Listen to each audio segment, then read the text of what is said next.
Hello and welcome to When the Smoke Clears. I am the Recovery Plug. How's it going? Now, how I like to get my podcast started, always with a moment of silence followed by the serenity prayer for the addict who still suffers. Moment of silence, please. God, grant me the serenity to accept the things I cannot change, the courage to change the things I can, and the wisdom to know the difference. Alrighty, well, today's Sunday. So happy Sunday, everybody. Did everybody change their clocks? We got a little extra sleep today, so that was good. Um, yeah, we could always use the rest, right? Well, I wanted to talk a little bit about, I guess, a message that I heard in church today, and it's funny because I kind of was thinking about this topic, eh, eh, you know, throughout the week, and it kind of gave me, I guess, clarity when I went to church and when they're talking about the same thing that I was thinking about. I figured, well, let me talk about that, and it it's a it's about the desire to prophesize things. In other words, you know, the Bible's full of prophets, right? And the only interpretation that I have to being a prophet, it's literally just someone who speaks truth in helping somebody out and encouraging their fellow man, in encouraging their family, encouraging their friends, encouraging just a human being, period. And it's funny to me because how that incorporates into the world of recovering addiction, because in recovering addiction, the one of the messages that that is spoken when you are in a 12-step program is the it states it in both the NA book and the AA book that um, alcoholics help other alcoholics get into the world of recovery and sobriety. And in the NA book, it also says that another addict helps addicts help other addicts, get out. And by what they mean by that is that by sharing the stories behind the addiction and the recovery is what ultimately helps someone else get to that first rung of that ladder to start climbing out of that hole that they're in. And that is very true, and that is one of the things that I don't want to make this a whole religious podcast, episode or whatever, but it's a big part of being in recovery and in addiction is both the AA book and the NA book have they have things that they relate to as far as recovery community and faith-based community. So those two intertwined is something that is almost unprecedented in a sense. Like it's like you can't get to recovery and think that you can stay there without both of those things. And I say this in retrospect that it's something that I know to be true because that's happened to me. And I've been involved in drugs and alcohol for as long as I can remember. I think I've shared this many times before. I've had my first drink and my first drug when I was in the first grade. So that's very, very young. And throughout my life, there was been times and little episodes in my life that I've been involved in drugs and or alcohol, and every single time that I decided that I had enough and wanted to stop using, I couldn't do it on my own. And I tried, and it happened. I mean, I was able to stop, drinking or using drugs for small periods of time, but ultimately, I always went back. And every time I went back, I never went back to the same spot of using. I was always, it always took me back to the exact same spot that I used, and mentally and physically, but it got progressively worse. And things that came along with it were more troubles and trials and tribulations that I had to go through in my life because of the use. And in that verse in the Corinthians 14:3, it talks about prophesying and encouraging and spreading the word of encouragement and love to someone else. And I really and to relate that into the world of addiction and recovery, when we're in full blown addiction as addicts and or alcoholics, we always seem to blame things that's something's not satisfying us in the world, and so we turn to using, and that satisfaction that you're looking for, that it could be anything from just wanting a pat on the back at work, that encouragement, saying that, hey, you know what, you're doing a good job, you're not getting the acknowledgement, so you decide, you know what, fuck this, I'm gonna go and use, and you go after work and you go drink and you smoke it up or do whatever you're gonna do as far as whatever your addiction is, and you sit there complaining about everything that happens at work and anything that bothers you and who bothers you at work, and if it's not something like that, it's got something to do with relationships. You sit there and you use and you drink and you elaborate on why your significant other is acting this way, or why your kids are being or why they're not listening, and why are they going through these bad things in their life and you can't control them, or you think to yourself, well, this stuff happened when I was a kid, and I hate my life, I hate myself, and I don't know what to do. So instead of dealing with something, those feelings are so painful and hurtful that you decide just it's better to use, because you get that ultimate immediate relief of how you're feeling or what you're wanting. Something and some people just are looking for a void that they don't even know what it is. They don't know.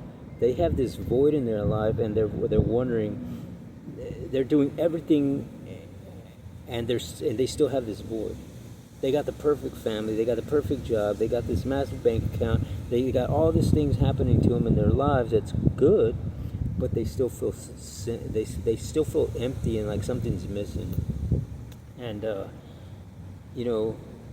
I strongly believe that if you don't incorporate healthy boundaries and a faith-based practice in your life, that you're gonna miss it. You're gonna miss that. In a lot of these meetings, they always say, "Don't leave until the miracle happens." And when you are distracted by everyday life, everyday problems, and just worried and going through all this anxiety and anger and issues, and you tend to just focus on the toxicity of life, that you'll miss something that God is putting right in front of you. And to take a little bit of time to reflect, to meditate, to read, to attend a sermon at church, perhaps, or just to maybe even read an encouraging faith-based book about anything encouraging. Because the more that you put yourself in those type of healthy boundaries and healthy practices, eventually along the line there somewhere, God's going to speak to you. He's not going to literally, it's not, you may hear a voice. You may hear a voice, or you may hear something in your dreams, or, something like that, because that has happened to people. But you can also hear it through other people's messages. And that's where that verse from the Corinthians comes in, that it is there's a prophetic word out there in your journey somewhere that somebody has, that is going to come and speak to you somewhere along the lines of your recovery. And those are the little nuggets that you got to pick up, because those are the ones that are going to get you to that next phase of your recovery, to that next phase in your job, to that next phase of positivity in your life. And when you don't do positive things on the daily and put that stuff in practice, because there's work that goes behind this. You can't just say it and think that it's going to be done. It's something that you have to literally go out and do. And this is one of the reasons that I do this podcast, is because to me, I have this desire in my heart that says I have to get out there and do my due diligence in spreading the word of recovery and how to get out of the world of addiction, and letting people know that it's not the end of the road. Because if it could happen for me, it could happen for you. And I just strongly believe that. And so it is, to be here today talking to you sober is just such an amazing feeling, because I can remember waking up on Sundays and the first thing I thought about was, okay, where's my bolo? I got to take a hit before I could do anything. And sometimes I'm doing that on a park bench, or sometimes I'm doing that in some tent somewhere. Sometimes I was doing that in a bando somewhere. Sometimes I was doing that in somebody's couch, somebody's garage, just in this whole dark, chaotic world that I was involving myself in. Just the toxicity alone of thinking about that, because it makes me kind of queasy when I think about it. But at the same time, it just, I feel excited and happy and blessed that I'm here to do this video today, sober. And, that's not the first thing that I thought about when I woke up this morning. The first thing I thought about when I woke up this morning was, what am I going to do the video today? Where am I going to go to do that video today? Who am I going to talk to today? What message am I going to talk about today? And it's that type of encouragement, because I've been doing it on a repetitive basis, that it's exciting for me. You know what I mean? It's exciting for me because I know that I'm reaching somebody. And the way I know that is that I get feedback, So that's why I encourage people to give me a thumbs up, or subscribe to my channel, leave me a comment.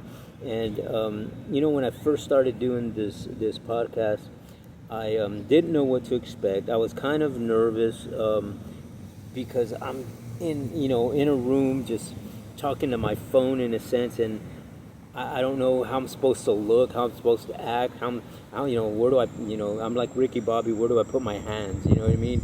Do I do this, or, thinking stupid like that. And so it was, what was so encouraging to me was that I got a message. My phone rang, it gave me an alert that I had a message. And when I read that message, it was a guy who says, hey, thank you for sharing your message on the video. It really encouraged me. And I just, he says, good luck, and thank you. And he tells me, just to let you know, I saw your video, and I'm in Iceland. And when I was like, what? He was in Iceland, and I'm like, okay, I'm sitting in San Antonio, Texas, and miles, hundreds and thousands of miles away in Iceland, some young man picked up his phone, his computer, and was scrolling through it perhaps. Maybe he was looking for something encouraging.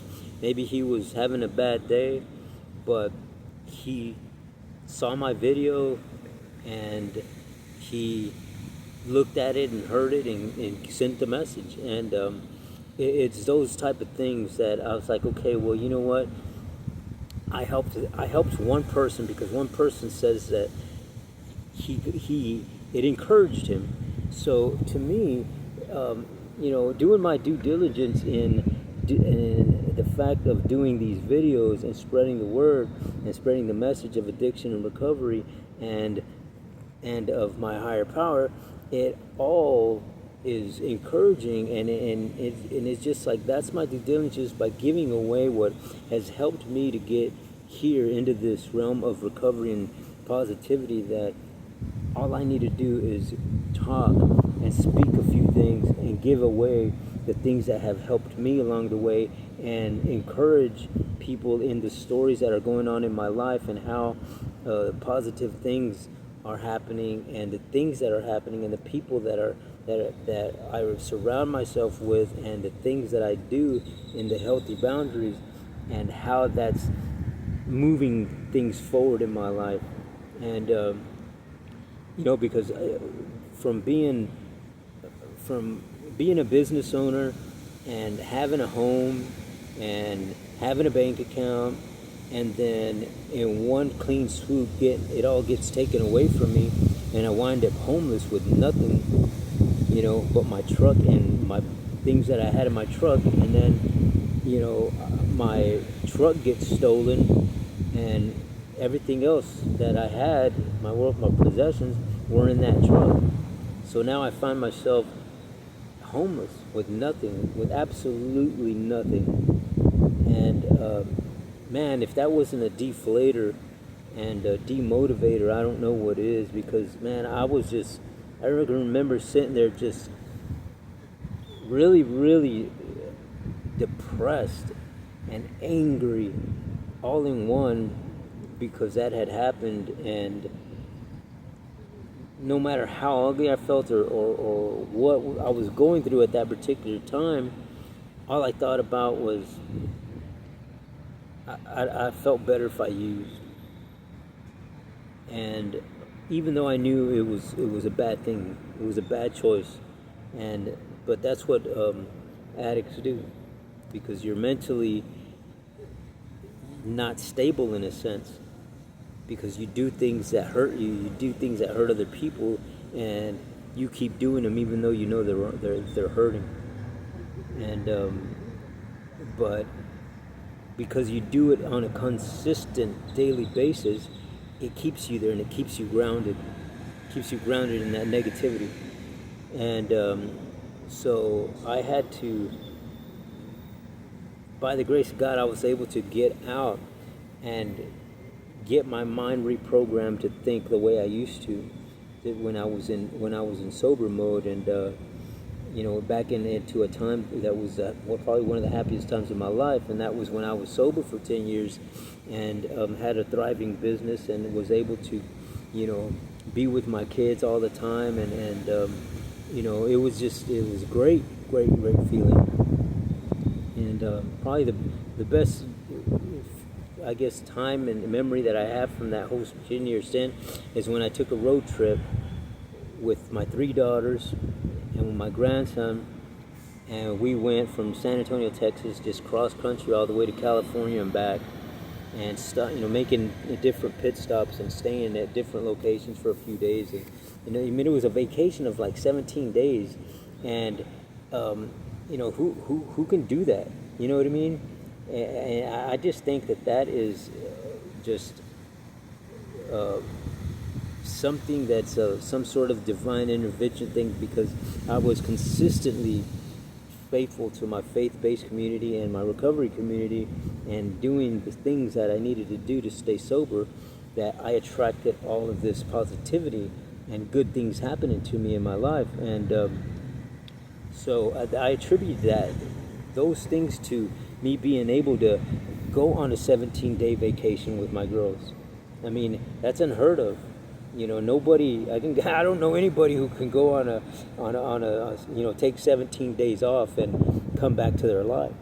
But that's how positive my business was in my life at that particular time. And but it's it can also be very dangerous because all it took was one time for me to go back, and I lost it all. I could remember the day that I did. I could remember the day that I went and ran into a friend of mine at the bar because I decided that I wasn't going to go to the Spurs game because I had season tickets and the game was already on and it was going to be late by the time I got there. And so I figured that, well, I'm just going to go close up the office and I'm going to go to the bar right down the street. I'll watch the game, order a soda, and check out the fourth quarter. And I did, and it just happened to the guy that I knew was there, and I gave him a ride home, and he invited me into his house and asked me to stay for a little while, chit chat, and I did. And even though in back of my mind I knew what that meant, and as soon as we get into his house, first thing he does is he starts lighting up that bolo, and he takes his hit or whatever, and I'm sitting there just with my soda in my hand, and he's like, "You want a hit?" He goes, "Go for it." And I'm just like, at first I said no, and then I was like thinking, my mind starts just going, and that addictive mind just starts rolling, talking about, "Oh, dude, it's just one time. Just take a quick hit, and then you go home." And I did, and that one hit, I could remember taking that hit, and I took a hit every day after that for 5 years. Every single day, I took a hit of that bolo every day for 5 freaking years after that, and it tore me down. So yeah, it's real easy to slip. So my point is that being encouraged and hearing somebody's words can ultimately get you to that realm of recovery and positivity, because that happened to me. And so yeah, I encourage you guys on this Sunday to, if you know somebody, or if you yourself, listen to a podcast, or listen to, take a step into somebody's church. All you got to do is sit there. You don't have to talk to no one. You don't got to do anything but sit there and listen. Or Google where your local meetings are for NA and AA, and all you got to do is sit there. You know what I mean? You're not obligated to give money. You're not obligated to sign in. You're not obligated to do anything but sit there and listen for an encouraging word, listening for a prophetic word that perhaps God may have for you in someone else relaying that message. So yeah, so I encourage you to do that, and but thank you for listening. I really do appreciate it, and it's a great day today, man. Check out this building where I'm at. I decided to do this downtown San Antonio, and I got this Frostbank building behind me. I thought this is the coolest building ever because it's like leaning over to the side. Whoever designed that building is got some talent. That's some cool building. That's why I chose this, because sometimes you feel like you're leaning, and sometimes you feel like your life has just some edges that are just too sharp, and it just getting you at every it's got them points up there, and you just get poked in every different direction. But if you take a little bit of time for yourself and for God, and meditate and pray and just ask and listen for that word, listen for that message, because sometimes it's there right in front of you. You can't see it because you're too busy in that toxicity of life. So yeah, I encourage you to go out and pay attention to the words people talk, and if there may be a message out there for you. So I encourage you to do that. But thank you for listening to my podcast today. You guys have a great afternoon and a happy Sunday. And until the next time on When the Smoke Clears, I am the Recovery Plug.